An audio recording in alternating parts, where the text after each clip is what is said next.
So if you are going into the supermarket, if you're going into public buildings, government buildings, etc., a mask is still required.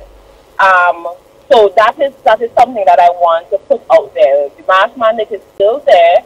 As time goes by, we will continue to review those requirements and update accordingly. But as it is now, it is still a requirement for you to wear a mask. There are some institutions and organizations, because of their high level coverage in terms of vaccination, has removed that particular mask mandate because everybody is vaccinated, appropriately boosted, and so there's sufficient coverage within that space. However, if I am an external person with no interaction and no link into that particular organization and entering that space, then I should wear a mask as well because I'm not a part of that bubble. If you are vaccinated 2 weeks prior to your travel date, you can arrive in St. Vincent and the Grenadines without a test, and there is no requirement for you to quarantine.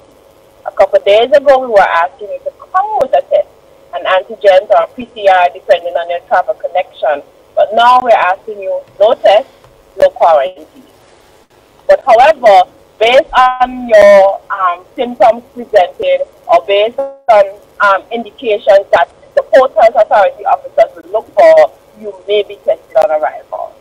Okay.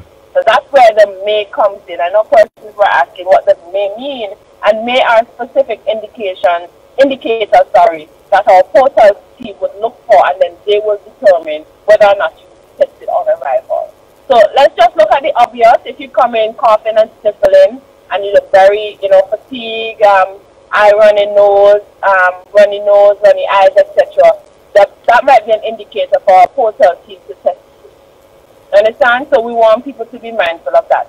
If you're unvaccinated, we're asking you to come with a negative PCR test, 72 hours, or an antigen, and you may be tested on arrival as well. So the thing is, a PCR test is still there because we know that we have unvaccinated travelers who are